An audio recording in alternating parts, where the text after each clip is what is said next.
Good morning, happy Friday, and congratulations. You owe the U.S. government $85,000. So let's get out our checkbooks, let's get out a pen, let's write those checks, and take care of the national debt. Welcome to Sunrise Small Talk, episode 11. I'm your host, Andrew Hoffmeyer. We're obviously in the office today, about 6:46 in the morning. It's really cold outside, it's warm inside. We're going to talk about this number today. It's been in the news. I've had a lot of questions in the past week.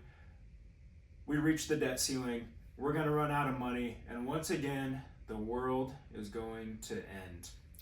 When we look at $32 trillion in debt, we can all agree that's an enormous amount of money, and that sounds terrible. But much like your household, my household, we have debt. My house has debt, my business has debt, and if I showed you the amount of debt that my household had or my business had, you may look at that and you might say, wow, that's a really big number, you're in trouble. Or you might look at that and you might say, well, your revenue is increasing, your business is growing, so that number, although it looks rather large, maybe isn't so large.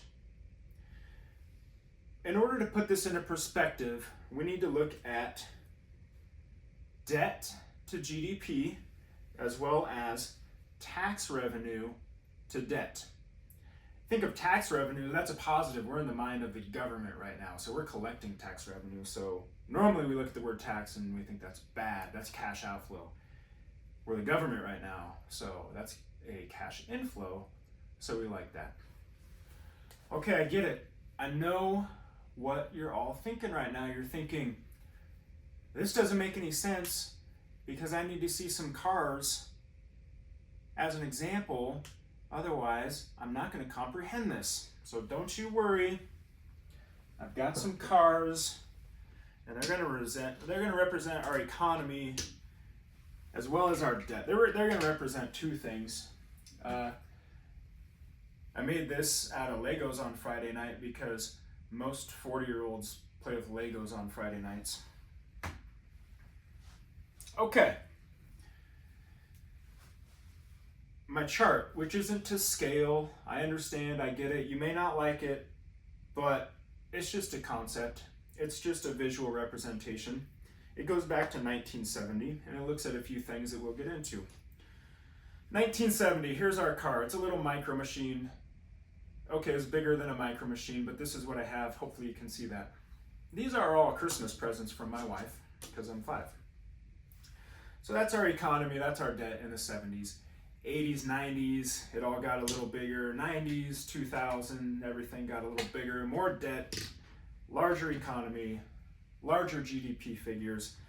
And then in the last 10 years, we've got this big dog, ton of debt, but a booming economy to go along with it. So when I mentioned that $32 trillion, that really has we need to give it a reference point. What does that actually mean? In order to do that, we're going to look at some ratios. Now, this is data that I pulled from government websites. This is from stlouisfed.gov, otherwise nicknamed Fred, and treasury.gov. I actually went into the financial statements to pull these numbers. So this isn't some media propaganda. This is actual numbers, real stuff right here. Two important ratios. My green line, that is debt to GDP. So it's pretty simple. You take the national debt, you divide it by the GDP. These figures are always going to be a few months behind because we don't get that. That information isn't released until the following quarter typically. So you can see over time, back in the 70s, this number looks pretty good. We want this number to be low.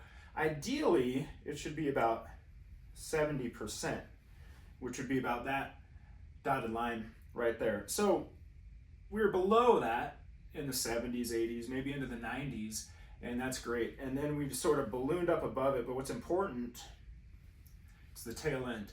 It's trending down. Now it's not where we want it to be. It's at about 120% for 2022. Peaked at about 134% during our mass spending of 2020, but it's going down, so that's a positive. The other line, this is about 2015 right here. This only goes back to 2015 based on my research. This is tax revenue to GDP. Why is that important? Because to pay our debts, the government needs tax revenue. This has an upward trend line at the end. The reason for that is because tax revenues have slightly increased over the last few years.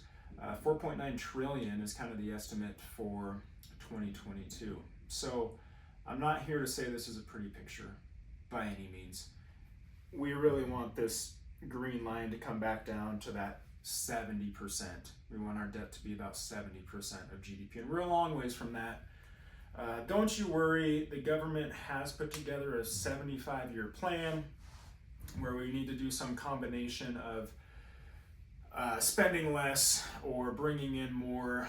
The number they figure is 6.2% to make all of this balance out 75 years from now. When I think about that, I kind of think of the movie Big Daddy, when Layla is dating the older gentleman, and she explains to her ex-boyfriend that Sid has a 5-year plan. And her ex-boyfriend, played by Adam Sandler, says, "What's that? Don't die?" I feel like that's kind of like our 75-year plan here. So, not a pretty picture, but I hope this helps just kind of put this into perspective, because we hear about that $32 trillion ceiling that we've now reached. And it sounds like a huge number, but you really can't digest that number without some other figures and some other financial ratios. So, if this was helpful, pass it along, share it to the people you care about. Appreciate you all. Have a great weekend.